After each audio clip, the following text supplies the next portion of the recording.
Good morning, good afternoon, good evening from wherever you are. First off, just thanking Cannabis for their support. Great drums. I have an RFM kit. Love them. They sound great. Although they do make birch kits, ash kits, several snare drums. They make some really good stuff. Great craftsmanship. Anyway, so I just wanted to talk a little bit about developing your own style, what that means for some people. I think first and foremost, you have to be able to speak the language at some point. And that means you've spent some time playing rudiments. We're learning the language, the dynamics, the orchestrations of playing drum set.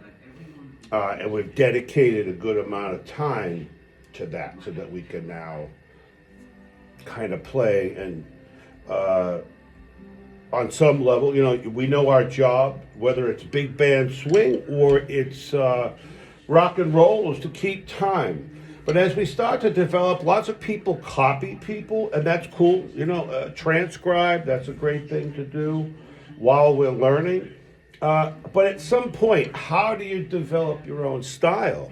Your own style really is achieved by putting down the books, putting down, the things that have gotten you thus far, and you begin to write your own chapter. You're writing your own story, so to speak. Well, I really dig this, so let me play an ostinato with my left hand, and let me play different melodies with my right hand, and let's build some coordination there.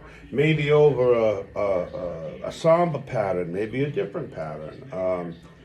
So that's really how you really need to go about it. I mean, basically, you're taking something, and at this point, it's less about trying to play faster, I hope.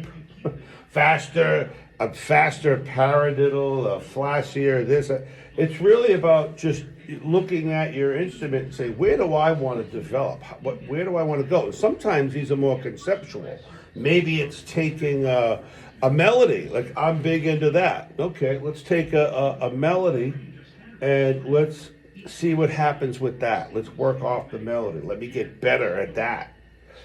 So that's kind of what it's all about for me. And I think in the next couple lessons, I'm going to sort of provide some insight to that, as I've done with my book. My book is really kind of about really taking a melody.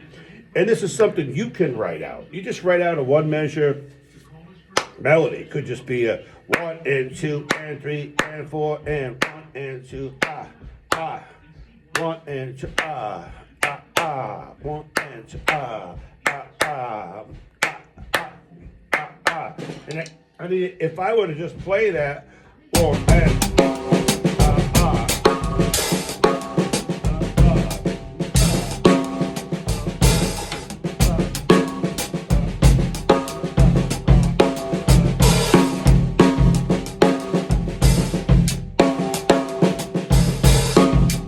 so you can kind of go,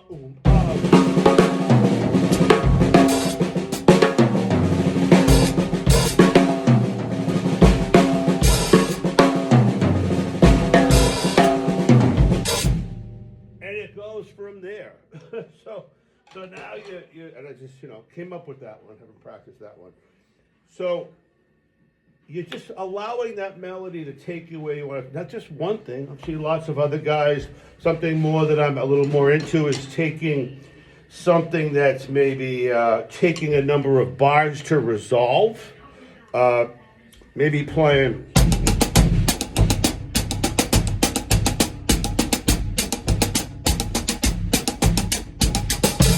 Okay, so that's just the over 16th notes. That might just be may start just 4 notes. You may want to play it quiet.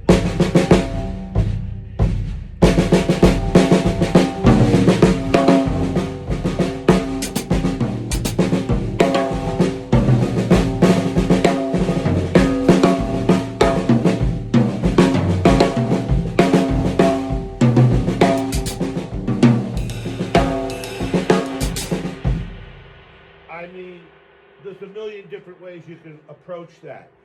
But you're touching on all the instruments that you have, all the orchestrations that you have. Nothing particularly has to make sense, but it's just another vision you might have for acquiring a different concept on the drums. You know, there's a whole lot of things you can do. We're going to sort of dive into some of those things, the melodies, and working off of some of that stuff in the near future. So yeah, just get started today. That's all. Think of one measure phrase. Steal the one I just did earlier, and sit down.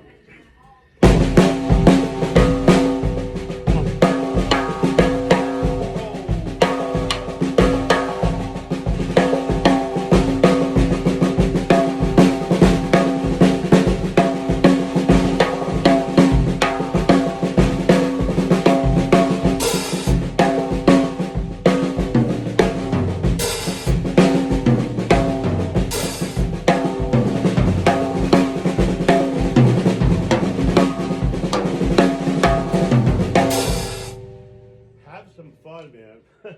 Just let it go. Think melody, think orchestration, think maybe soloing, and then think groove, because really the groove is what's going to keep you in the game. Have fun, and as we begin to speak about this a little bit later, I'm going to try to give you some other ideas that will help you on this journey. But think of your own stuff, okay? Because that's what it's all about. Peace.